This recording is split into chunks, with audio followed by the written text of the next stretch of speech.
Our expert panelists joining us today are Dr. Richard Palmquist, integrative veterinarian and owner of Centinela Animal Hospital. He's an author, lecturer, and teacher. Dr. Christina Chambreau, internationally known homeopathic veterinarian, lecturer, and teacher. Joan Ranquet, animal communicator, teacher, author, lecturer, and owner of Communication with All Life University. And Brendan Golia, professional pet trainer, behavior expert, and owner of OC Canine Coaching. Welcome to Smart Pet Talk. I'm your host, Anna DeVere. In this special episode, we're thrilled to welcome Gina Bria to the show. Gina is an accomplished anthropologist, author, and the founder of the Hydration Foundation, an organization recognized globally as a leading voice in hydration science and education. While studying the survival strategies of desert dwellers, Gina uncovered groundbreaking insights into hydration that have transformed how we think about water. She also pioneered the first TEDx event focused on water, bodies of water, and has produced 4 TEDx talks to share the science of structured water with the world. Today, we'll dive into her fascinating book, Quench, and explore the powerful ways hydration impacts our health and vitality. Gina, it's an absolute honor and privilege to have you with us. Welcome. Hydration, I know, does not get the attention it deserves. Water sustains all live animals, humans, and plants. Water is the foundation of health. Can you tell us what your book Quench may teach us to help ourselves, our animals, and our environment? Well, the book comes out of my work with desert cultures around the globe. And the most important thing I found out there is that they were not using liquid to hydrate with. They were using water locked inside plants. Now you can think cactus or aloe vera, or even chia seeds. And the water inside plant material isn't a liquid form, it's a gel form. And that makes sense when you think about how a gel form would be more long lasting. It would slow down absorption and allow it to truly reach into the cells and the tissue. And that it turns out that desert people are more hydrated than we are. That's an amazing fact, right? That just kind of helps us shift how we think about ourselves. The work I did on that book was also to try to bring forward an understanding that we're missing an essential conception or understanding of ourselves as bodies of water. And that happens because we are thinking of water only in liquid form. Once we include a jelly-like or plasma-like or that aloe-like, that material inside aloe, once we start realizing that's water too, then it makes sense that we are bodies of water. We get that our tissues are spongy and all our cells are filled with water. They're like little Ziploc balloons, like little Ziploc bags of water. That's what our cells really are like. So that's a new way to think about ourselves as water beings. And also our pets, actually all living things. All cellular structure is a water-based biology. And that puts hydration now at a very key point for helping us be healthy and well and vibrant. And I think that's a great conversation to start. Well, I'm a Pisces, and so any conversation that has water in it, I'm in for, because, as an anthropoid person, I'm a gravitationally challenged. So I like the way that water makes movement easier for me. But I've been happiest when I live near or on the water or in the water my whole life. That's why I actually came to Southern California. And when I went on your website and read that water allows us to use art and science to shift consciousness, I fell in love with you. So I promise not to stalk you voraciously, but we're definitely on the same team there. We know connective tissue is a big interest of mine, the extracellular matrix, which is all gel, the gel between the cells, we call that. And the fascia and the connective tissue, which makes up all this massive thing, which really functionally becomes the largest organ in the body, elastic fibers that are in tendons and ligaments don't function. They don't stretch and pull back unless there's water between the elastin protein molecules that are there. The water actually acts like a little ball bearings that allow the fibers to move back and forth. So, I mean, you're really hitting the nail on the head, and I don't think most people realize that. And one of the most important things that people can do is actually consume adequate water.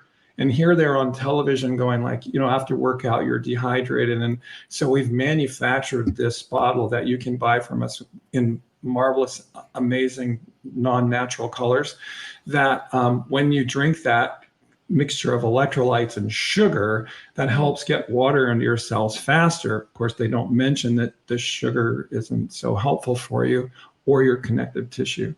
So how can being hydrated, how can we hydrate better? How can we hydrate our animals better than just putting down a bowl of water or putting a sports drink in there for them? Oh, this is essential to how we take care of our pets, all our animals, including our plants, the bacteria inside of us. I mean, it's all water-based cells. So let's just get that on the table, that what you're doing every time you hydrate is you're giving buoyancy to your cells. You're actually filling up those pillows, those little Ziploc bags. And as a result of that tissue buoyancy, you have a much more protective coating around you, right? You have the squishiness and the sponginess that protects you. So that moist aspect of it is incredibly powerful for protecting us and allowing us to roll through our day and our bumps and scrapes. But then the part of the conversation that I hope we can elevate for people is that water, it has a second function besides moistening us that is extremely important and often overlooked. And the role of water is really to conduct electricity. That's the big news that I hope I can convey to us, because the more buoyancy, the well hydrated cells are now giving off electrical signaling in a coherent way. And when water's conducting that electricity in a coherent way, now you start the signaling between the cells and all the tissues become much more regulated, much more coherent. So you're getting great information passed between the cells inside the body. But interestingly, you're also getting signaling between yourself and other creatures. So now when your pet is well hydrated and you're well hydrated, your capacity to signal to each other, to receive those finer, intuitive kinds of messages back and forth with each other is heightened.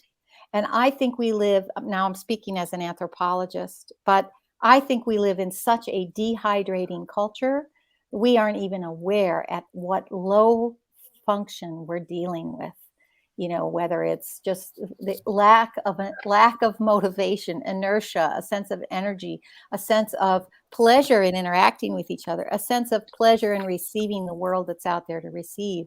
All of that is deeply related to how well hydrated we are and how well hydrated the world around. So a really quick question is, how do we know whether we're hydrated or not? Well, are you crabby?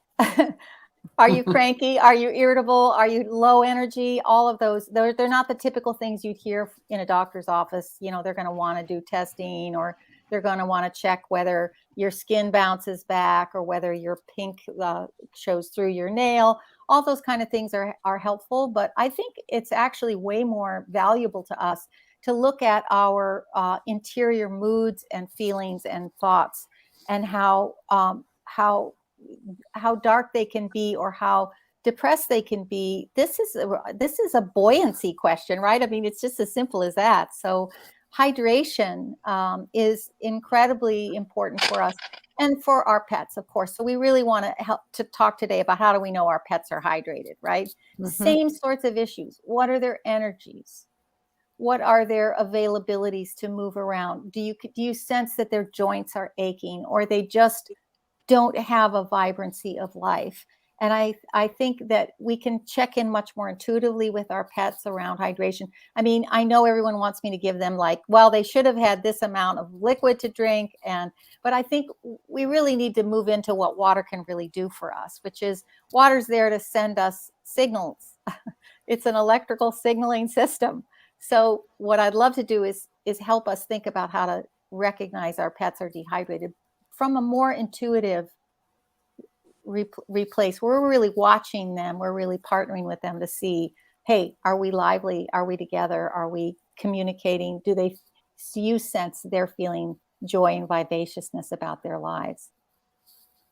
So the kind of food that they eat is going to make a huge difference in that. Yeah. So a patient who's eating dry food that's high in salt is going to have to take their own body water and actually contribute that to moistening the food before they can digest and process it. And if they are relatively dehydrated, then the lining of their intestinal tract gets sticky and gooey and things don't move as well as they should. So that's going to set them up for pathology. So I think the point you're trying to make is actually really huge. Well, I'd love to hear forgive me. I'd love to, please tell me, what foods would you recommend that are hydrating? Fresh food, raw meat. We're fresh food people here. Great. The less processed, the better. And there's other work we may talk about later, I guess, in this show. But when the way we prepare food matters, and that has to do a lot with how it's prepared. I mean, is it cooked at 400 degrees and browned into a little cookie, or is it prepared lightly on the stove, or is it taken right from a fresh kill? All those are important things, but I think we come back to this other issue that's a bigger issue that we have you on the show here today, is to talk about the frequencies. Like, everyone wants humane meat, but why do we want humane meat? Well, if the animal was slaughtered under terrible conditions, then the quality of the water in their body is actually carrying all these signals which are undesirable. And we talk about resonances and frequencies and things which are not concordant, they're discordant, and all those things enter into the quality of the food. I had an employee whose father was a very spiritual person, and he was a gardener, and whenever he cooked food and brought it to the office, everybody was like, oh my God, this is the best thing that I've ever eaten in my whole life. It's phenomenal. Now, he grew the vegetables himself and he prepared himself, but one day I finally cornered him. I said, why does your food taste so good? And he goes, I use the same thing my wife does, but I pray over every meal I serve. And you could taste the prayer. You could taste the beneficial intent that he put into that. And we postulate that the water carries that message. So I think hydration is literally, can you receive the message that has been sent? And if we don't do that, then we have all kinds of problems. I think Joan's poking her finger over there. Yeah, I was going to say, with the scalar wave, the energy technique that I teach and use a lot on some of you and animals, we're programming the cells, but maybe something that people could be doing is start programming their water. That is programming the cell, though, right, Gina? Oh, I'm so glad, you guys. It's wonderful to be among people who are already thinking about these, because drawing people into this conversation is so important. So there's a phrase I really like to use that I think helps people understand this. And I think you're completely right about food that is, that you're literally eating stress. Well, now, how can I back that up? How can I back that up to say that? Because we can now look at the water as a technology that sends information. What you're passing through the alignment of the water molecule. So when water molecules are lined up beautifully, their liquid crystalline content passes coherent information. And that information would involve things like information from plants. Well-raised, healthy plants have information to give us. This is why I always try to help people, please eat mushrooms. We're missing that plant information in our diets typically. And believe me, those mushrooms have an archive of history and soil to pass on to us when we eat them. Let me interrupt you. One quick one there. What about if they're commercially raised mushrooms as opposed to wild? The wild ones have that history, but do the commercially raised ones have it? Well, that's a very tender-hearted question because, plants are informing each other. They literally are communicating. So maybe our wild mushroom friends are like secretly signaling the commercial plants, like, get in there and help, get in there and help. I don't really know. It's hard for us to trace. We don't have the kind of instrumentation that can actually tell us that. But we would they can. have the framework of the original wild mushroom? Yes, I think yes, I agree with you, Joan. I think we have far more capacity for sharing who we are, sharing information, receiving plant information, sending it on to those we love, to our pets, than we think we do. And it all has to do with being well hydrated, with water molecules that have been reorganized. Because you see, the way we treat water now is we blow apart the organization of the water molecules. So we put them through chemical washing in our water treatment plants. Then we force them through underground, through dark and narrow pipes where they don't have enough mobility to do the kind of beautiful spin and serpentine work that they need to do to get themselves. All of that is simply to get themselves back into a cohesive alignment so they can do their work. Their work is to pass information. That is why water is the basis of life. It's foundational. You're in the particular setting. That's why water can actually dehydrate you, because if you're drinking water that's not organized, then your body has to go organize all that water, and it ends up using a lot of body water, and you end up on the dehydrated side. This is what happens when looking out at our culture, and I see so many people carrying water bottles everywhere, drinking, and yet they haven't satiated their thirst.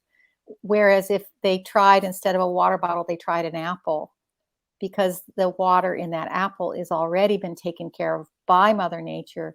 It's been reorganized through the sunlight it's been exposed to and the beautiful minerals it's pulled up from the ground. So you see, we're talking about quite a different strategy for hydration than just using liquid alone.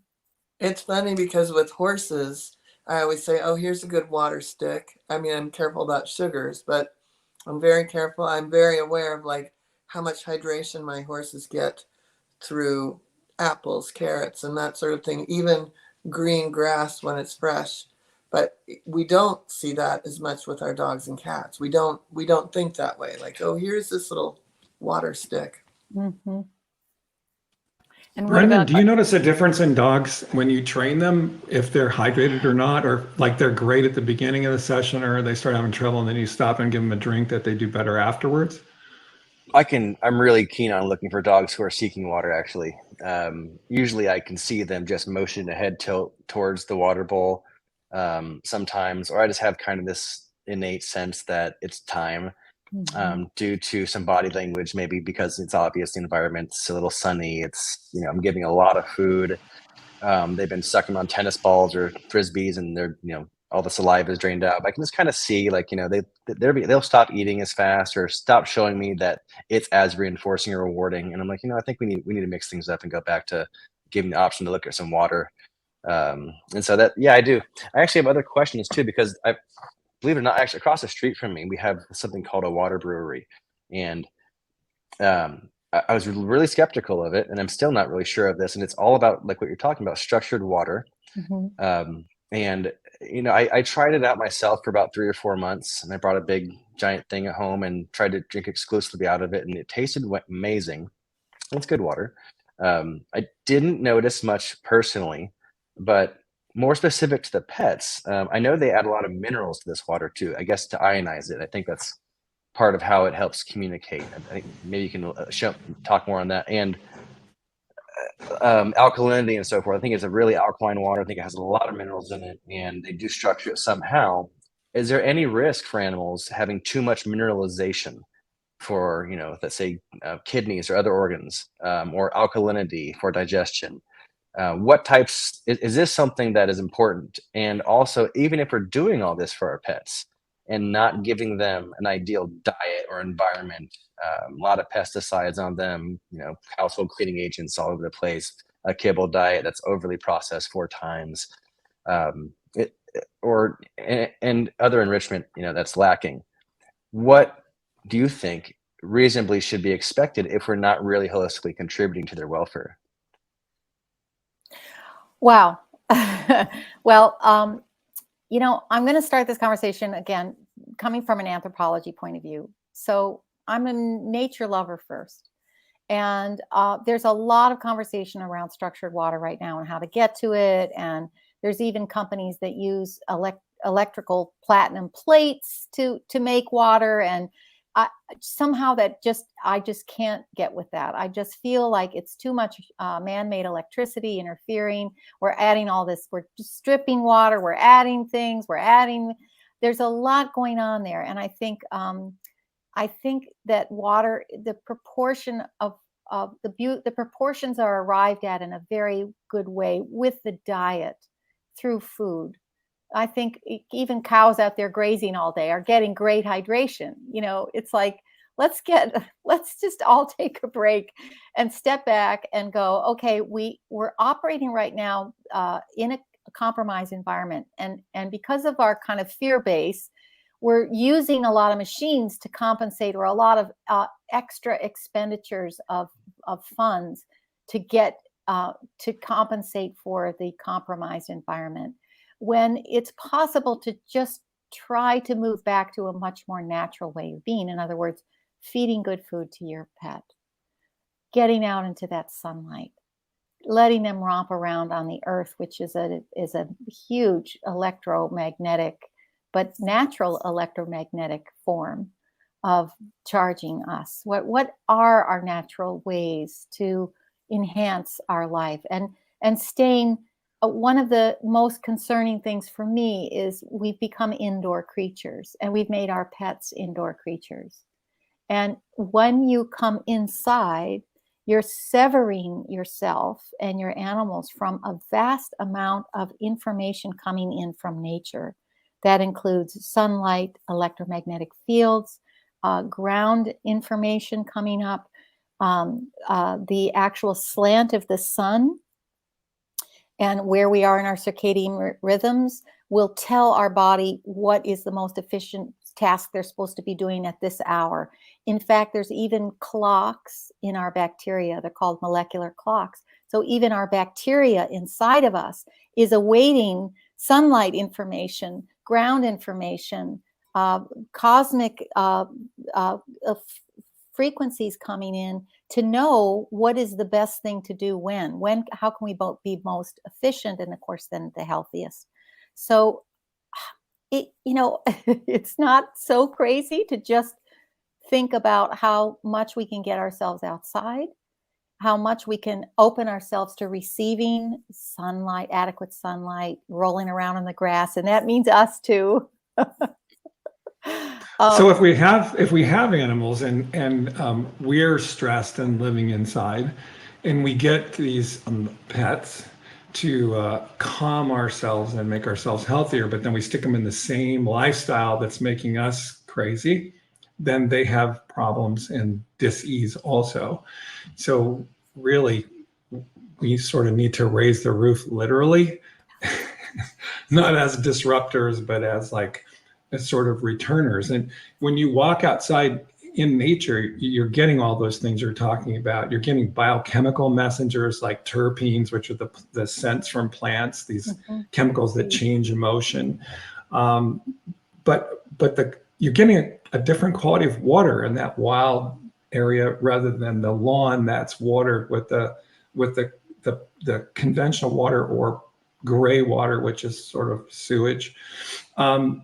It's a different energy. If you walk in an area that's watered with gray water, and then you go walk near the stream, you feel differently in those environments because they are fundamentally different.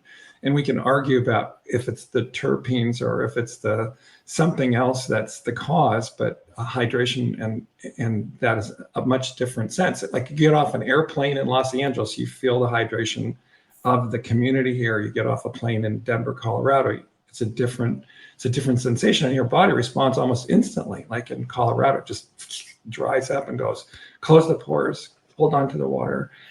So, you're so right about needing to get out. But Gina, what about for those that are mostly indoors? I know they can get out and they can maybe go for a weekend, but people who live in New York City, who live in places where they're indoors a lot, what are some things, particularly with hydration, that we can do to improve the water that we're taking in addition to fruits and vegetables? Anything specific about water? Yeah, I think my answer is going to surprise you. I hope it does. And I hope it uplifts you too, because it's not hard. If once we understand we're talking about the communication system inside of us and outside of us. The cells inside of us are communicating with the bacteria inside of us, and all the structures are communicating.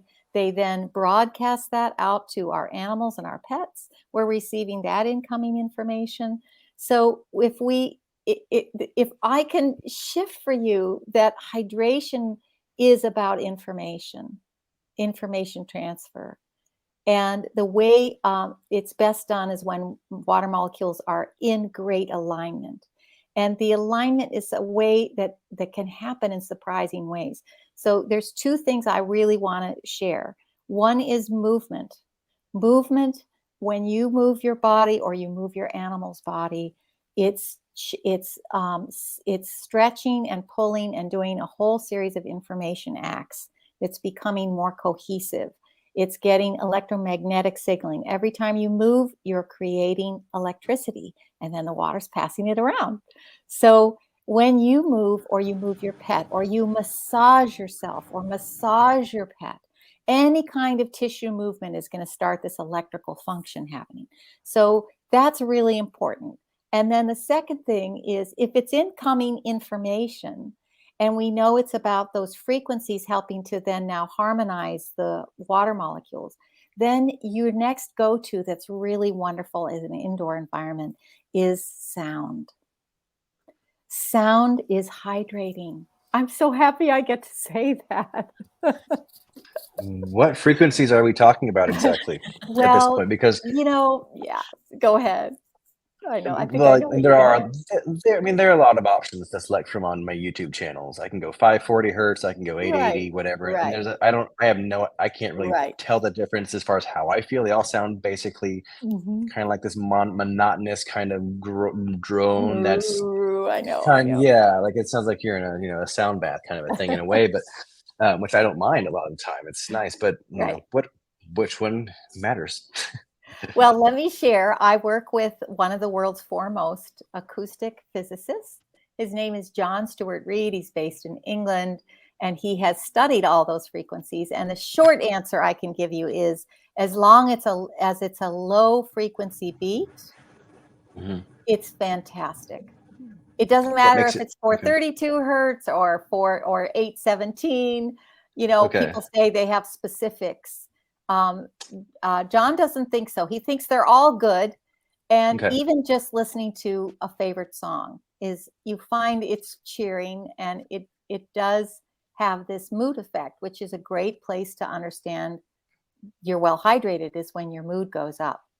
So I love this idea of playing music to animals, or playing your instrument to animals or to yourself. And that if you look at the latest experiment John did, he played different frequencies to actual blood in a vial, and they put it on a cell counter, and they were able to see the increase of red blood cells through playing music, which is just such a great thing to know. I mean, we're talking about a very ancient technique now, as an anthropologist, of a health practice, which was the amazing things that song, percussion, dancing, stomping, drumming. Now we turn that into movement, which is massage. So if you think of music as sort of minimal movement, or a kind of wave movement, and then body movement, it is this movement which begins this electrical exchange, and then than allowing that into our lives when we are cut off from all the other waves that we would find if we were outdoors. I'm not a fan of spending a lot of money on bottled water. I think it's really got a whole nother set of issues attached to it. I do think spring water in glass is, if you can get to that easily, that's a great solution for a moment you need to get your pet some water. Overall, I do want to say and reiterate that the water locked inside the good food you're feeding your dog is very potent. We're thinking it probably is up to 2/3 more hydrating than water alone.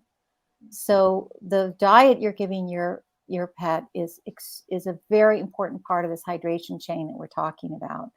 And I think Dr. P was going to share some of his ideas about what happens when your pet doesn't like water, or it starts over drinking. I hope I learned something here too.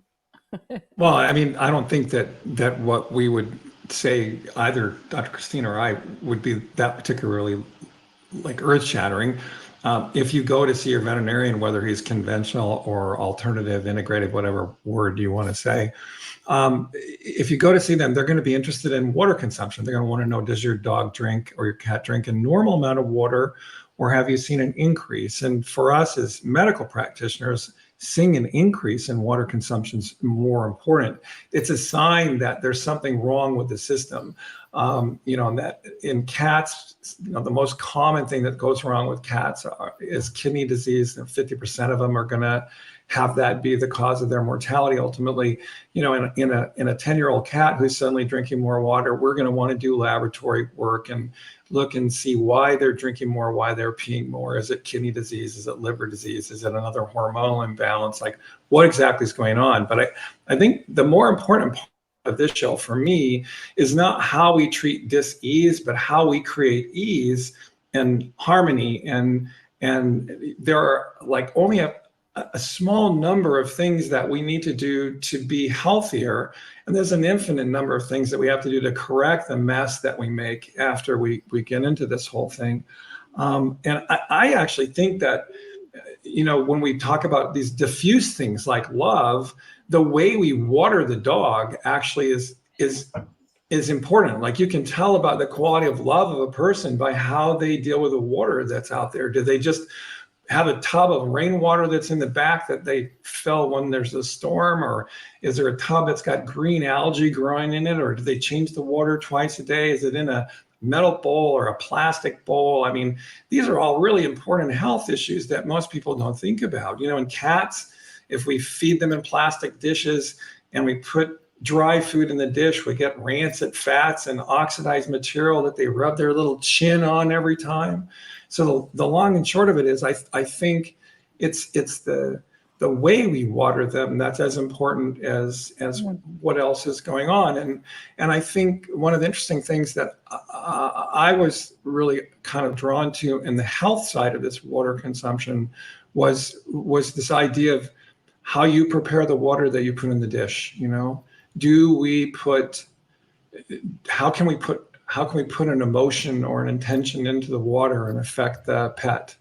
And is there science about that? Yeah, I'd love to speak to that, because I do think that if we think of frequencies helping organize water molecules that make them more effective conductors of electrical signaling inside of us, and we recognize that our prayers, our songs, the way we speak, every single one of these is frequencies that inform that water. And I want to stop you there, because some people will immediately hear that and go, woo. But we actually have hard science from the Japanese researcher about how emotions change the crystallization of water. People don't like to talk about that sometimes, but we have that. And I think you have somebody who's doing some other research in that area also, right? Yes, well, you're speaking about the work of Dr. Emoto, who didn't consider himself a scientist. He did consider himself a health researcher. And because water is so sensitive, and I'm talking about there isn't any other material in the cosmos that's as sensitive a receiver as water is, because that's what it's made to do, and that's what it has done. it was very hard to duplicate his work. So he got tarred with, in the science world, if you can't replicate it, it's not real. What we have new scientists who are replicating this work, and they're doing it not just through photography, still photography of water crystals, but actual water molecules in motion, and it's videotaped. And so I would send you to beginning with the work of Dr. Gerald Pollack at the University of Washington, where you can see him demonstrate water going into different phases. So you see the shift of the molecular structure on videos. And then we have the beautiful work of the acoustic physicist I mentioned earlier, John Stewart Reed, who is also filming water inside Petri dishes and sending frequencies across the surface of the water, or actually through the entire dish. And now we have videos of those water molecules organizing in multiplicity of patterns. So the next thing he did when he is John Stewart Reed was to send sound music through that. And so again, you can say, well, that's crazy, but actually we are watching the sound of the voice, musical instruments, recorded music, all of it begins to reorganize the water molecules and make different shapes. And if you look at this work now of understanding that we really are getting that frequencies are behind sound, and vibration are what are behind water molecules being able to do their work. Then we can actually encourage people not to wait for the science, but actually to join the experiment. And I have a hashtag that I use on Twitter. It's called Join the Experiment. It just means, hey, try it for yourself. So just drink the same water that you always drink, and be grateful when you put it in the glass and swirl it around a little bit, and be grateful for your pet when you swirl it around and then put it in their dish, as opposed to just taking the hose and spraying some water in the dish and walking off. And maybe even writing on a piece of paper, thank you, water, or writing on a piece of paper, thank you for becoming healthy, and putting that under the food and the water bowls, not just the water bowls. I wonder if you actually, like in my case, put it on your well, or you put it on the pipes coming into put it everywhere. Well, you're making holy water. Great idea. Well, that's our job on this planet. I think to that's make it. Holy water. Yeah, and I'm speaking now as an anthropologist who looked at ritual around the world for over 30 years, and the relationship of indigenous to water, their sense of reverence for water, the way they approach water as an entity which can listen to us and speak to us. Mm. We are not skilled at that. Our culture has lost those skills, but other cultures, that they never proceeded without water as a holy object that could be communicated to, and revered as the life-giving force it is. So I hope our culture opens up that conversation more widely. I hope that's the direction we're going in, and especially on behalf of more than just humans. If we can bring back our sense of reverence for water, I think it's a climate solution. I think water is the biggest accelerator there is in terms of quickly communicating new ways of being. So I haven't mentioned this, but my work, much of the work of the Hydration Foundation at this point is getting reorganized water into irrigation, so our soils can now get the proper information and be able to communicate the microbe communities to the microbe, to the mycelium, to revive our soils, and therefore communicate to the plants they grow and the crops they grow. And then we eat that lettuce. And then it's the whole cycle where starts and accelerates with water. So this is why hydration is such an important conversation. And I can't thank you enough for letting me share this new way of thinking, this new understanding of water, how we water ourselves, water our pets, water our crops, and take the water seriously around us. Gina, how can our viewers connect with you and learn more about your work? Yes, thank you. My website is Hydration Foundation, it rhymes, not easy to forget, .org, because we are a nonprofit educational entity that shares better ways to water ourselves, our pets, our planet, animals. And we work on lots of projects to really help bring structured water into people's lives, and especially, as I mentioned, into agriculture, which I have a special heart for, recovering our food. So what we do give our animals is well hydrated. I'd like to leave you with one simple quote. We can judge the heart of a person by their treatment of animals. Remember, do something nice for your pets. Medical information obtained from our website or the live show is not intended to be a substitute for professional care. If your pet has or you suspect they might have an illness or other medical condition, you should consult a healthcare provider. The opinions expressed on this TV program are not necessarily those of Smart Pet Talk, this TV show, or their sponsors. For all questions or info on sponsorship, email us at info@smartpettalk.com or visit our website at smartpettalk.com.